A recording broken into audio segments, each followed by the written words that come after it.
Urbana, Illinois, USA. March 5th, 1912.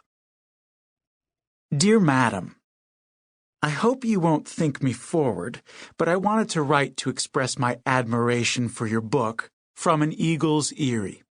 I'll admit, I'm not usually a guy for poetry.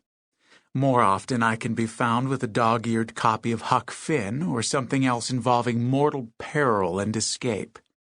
But something in your poems touched me more than anything has in years. I've been in the hospital, and your little book cheered me better than the nurses, especially the nurse with the mustache like my Uncle Phil's. She's also touched me more than anything has in years, though in a much less exciting way.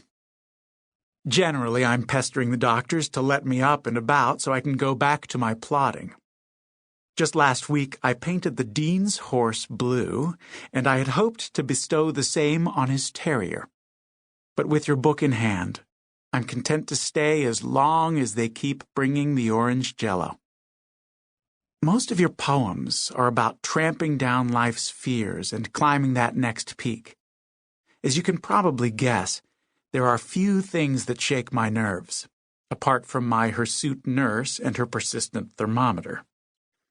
But writing a letter, uninvited, to a published author such as yourself, this feels by far my most daring act. I'm sending this letter to your publisher in London, and will cross my fingers that it finds its way to you. And if I can ever repay you for your inspiring poetry, by painting a horse, for example, you only have to say the word. With much admiration, David Graham. Isle of Skye, 25th of March, 1912. Dear Mr. Graham, you should have seen the stir in our tiny post office. Everyone gathered to watch me read my first letter from a fan, as you Americans would say. I think the poor souls thought no one outside our island had ever laid eyes on my poetry. I don't know which was more thrilling to them, that someone had indeed read one of my books, or that the someone was an American. You're all outlaws and cowboys, aren't you? I myself admit to some surprise that my humble little works have fled as far as America.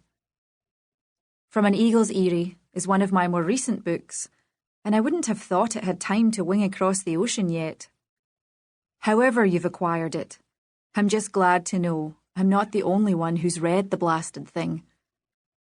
In gratitude, Elspeth Dunn. Urbana, Illinois, USA. April 10th, 1912. Dear Miss Dunn, I don't know which made me giddier. To hear that From an Eagle's Eyrie was among your most recent books, or to get a response at all from such an esteemed poet.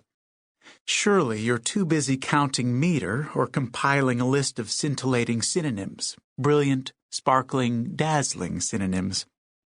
Me, I spend my days robbing banks with the James Gang and the other outlaws and cowboys.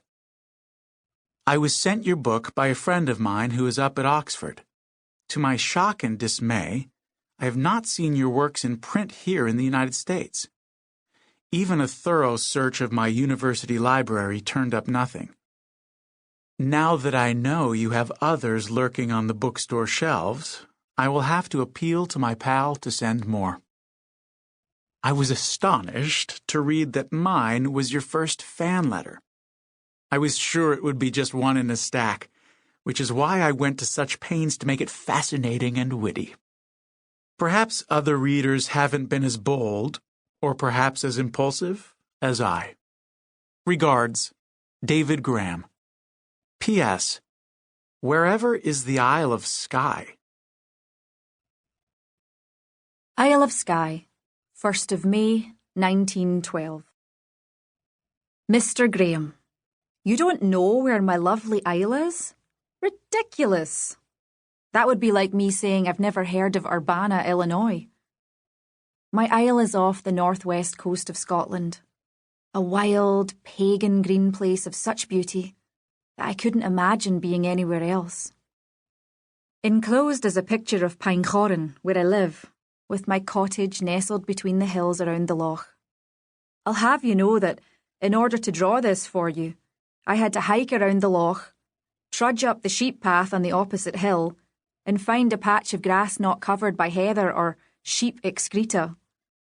I'll expect you to do likewise when you send me a picture of Urbana, Illinois. Do you lecture in Urbana? Study? I'm afraid I don't know what it is that Americans do at university. Elspeth Dunn. P.S. By the way, it's Mrs. Dunn.